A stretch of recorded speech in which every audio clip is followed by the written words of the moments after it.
Umar enterprises wholesale kirana and general store ہمارے پاس ماہانہ راشن ہول سیل قیمت پر دستیاب ہے۔ شادی، ولیمہ یا کسی بھی دعوت کے لیے معیاری اور شاندار کوالٹی کے سامان ہول سیل ریٹ پر دستیاب ہے۔ ہمارا پتہ یاد رکھیں، مادانہ پیٹ مارکیٹ نزدیک مسجد محمدیہ۔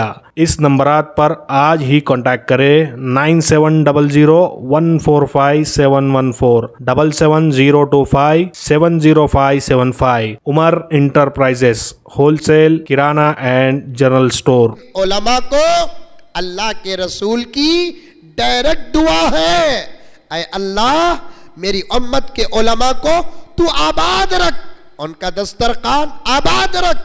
تو جس جماعت کو ڈائریکٹ یا خاص طور پر پیغمبر دعا دے دے، وہ جماعت کیسے بھوکے رہ سکتی ہے؟ وہ جماعت کیسے پریشان رہ سکتی ہے؟ وہ جماعت کی ضرورتیں کیسے ادھوری ہو سکتی ہے؟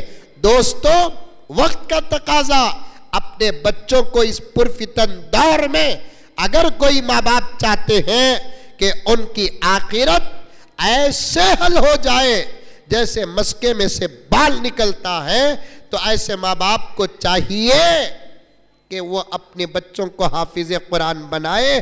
کسی بھی عبادت کے لیے اتنی بڑی فضیلت نہیں جو اس عبادت کے لیے فضیلت ہے کہ جس کے بچے الحمدللہ حافظ قرآن ہوتے ہیں۔ حدیث نے اشارہ دیا کہ ان کے ماں باپ جنتی ہوتے ہیں۔ جب ماں باپ جنتی ہیں تو ان کے جنتی ہونے میں ڈاؤٹ کس بات کا ہوتا ہے؟ سوال ہی پیدا نہیں ہوتا۔ اس لیے ان کو مبارکباد پیش کرو، ان سے مصافحہ کرو، ان کی پیشانیوں کو چومو، ان سے دعا کی درخواست کرو۔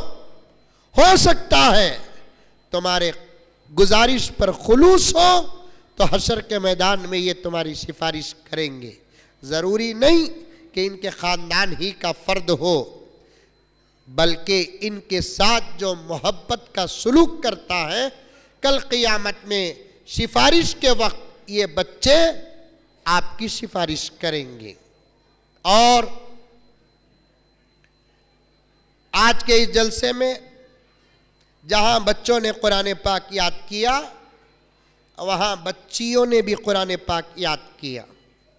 بچیاں جب قرآن یاد کرنے کے مومنٹ میں آتی ہیں تو ایک سوال پیدا ہوتا ہے، بھئی مرد بچے حافظ بنے تو امامت کریں گے، لڑکیاں حافظ بنی تو ان کو کون سی امامت کرنا؟ یہ بھی شیطان کا حملہ ہے۔ قرآن کو یاد کرنے کا مقصد امامت نہیں ہے، ہماری اپنی محبت اور ہماری اپنی نجات ہے۔ ورنہ دنیا کے اندر کتنے حفاظ ایسے ہیں جو قرآن پڑھے ہیں، یاد کیے ہیں، امامت نہیں کر رہے ہیں، دوسرے کام میں لگے ہوئے ہیں۔ امامت کرنے والے کچھ، قرآن یاد کرنا ایسا نہیں ہے۔ قرآن یاد کرنا ایک الگ عبادت ہے، امامت کرنا ایک الگ عبادت ہے۔ تو ضروری نہیں کہ قرآن پڑھے، یاد کرے، حافظ ہو جائے وہ امامت کرے۔ ہاں، امامت کی چونکہ ذمہ داری لڑکوں پر آتی ہے، لڑکیوں کے مقابلے میں قرآن پاک کو یاد کرنے کے زیادہ حقدار یہ ہیں۔ جب لڑکیاں یاد کرتی ہیں تو وہ ذرا اپنے قرآن پر زیادہ توجہ ڈالے، کیونکہ لڑکوں کو امامت کے بہانے قرآن یاد رہتا ہے، لڑکیوں کو امامت کا موقع نہیں ملتا، ان کو قرآن کے یاد رکھنے میں ذرا خطرہ محسوس ہوتا ہے۔ ایسی بچیوں کے لیے ہمارے بڑوں نے نظام بنایا ہے، جو بچیاں قرآن پاک کو یاد کرتی ہیں وہ اپنے قرآن کا دور نماز کے اندر کرے، نماز کے اندر کرے، اور ان کو نماز مہینے میں 20-22 دن ملتی ہے تو روزانہ 1 پارہ یا 1.25 پارہ قرآن پاک کو اپنی سنت اور اپنے فرائض نمازوں میں پڑھ لے۔ اور ہمارے استاد محترم جن کے پاس میں نے قرآن یاد کیا، پڑھانے کے دور میں ہم کو ہمارا آموختہ نماز، نفل نماز میں سنتے تھے اور بارہا فرماتے کہ جو حفاظ قرآن پاک کو نماز میں پڑھتے ہیں وہ حفاظ کبھی قرآن کو بھولتے نہیں. یہاں جتنے حفاظ بیٹھے ہیں وہ بھی، اور پردے میں جو بچیاں قرآن پاک کو یاد کری ہیں وہ نمازوں میں اپنے قرآن پاک کو پڑھے.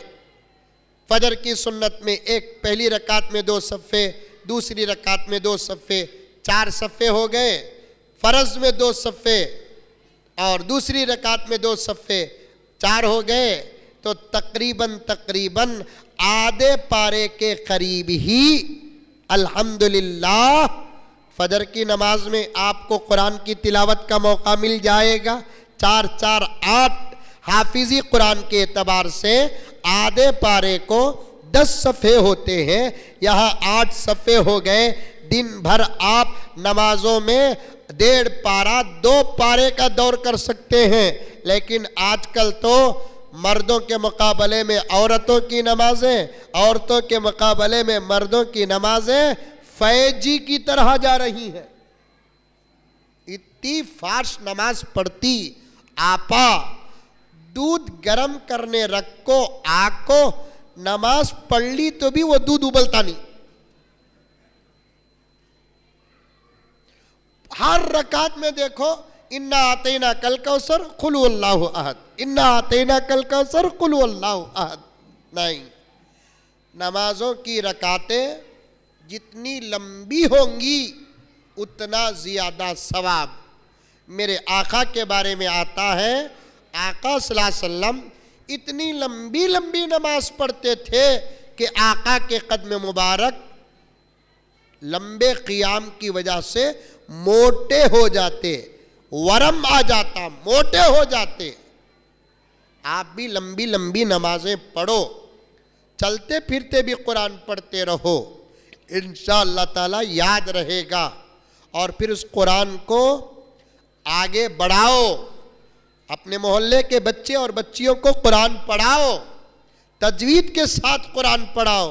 السلام علیکم ورحمۃ اللہ وبرکاتہ. برادران اسلام، بورا بنڈے میں ایک علاقہ ہے جس کا نام صفدر نگر ہے، جہاں تقریباً 90% آبادی مسلمانوں کی ہے. ان میں اکثریت پسماندہ ہے اور روزانہ کی مزدوری پر اپنا گزارا کرتی ہے. مساجد کی کمی کی وجہ سے لوگ دین سے دور ہیں اور نمازوں سے دور ہے، بچے مکتب کی تعلیم سے دور ہے. الحمدللہ علاقے کے چند لوگ مساجد کی کمی کو دور کرنے کے لیے 100 گز زمین 41,75,000 روپے میں خریدے ہیں، جس کا بیانہ 5 لاکھ روپے بطور قرض لے کر دیا گیا ہے. 3 ماہ کی مدت میں باقی 36,75,000 روپے دینا ہے. لہذا آپ حضرات سے گزارش ہے کہ اس کار خیر کی کامیابی کے لیے دعا فرمائیں، نیز اپنے اور اپنے مرحومین کے لیے ثواب کی نیت سے زیادہ تعاون بھی فرمائیں. 1 گز کی قیمت کے ذریعے سے یا 1 اسکوائر فٹ کی قیمت کے ذریعے سے یا 1 مسلح کی قیمت کے ذریعے سے تعاون فرمائیں اور رابطے کے لیے ان نمبرات پر فون کریں.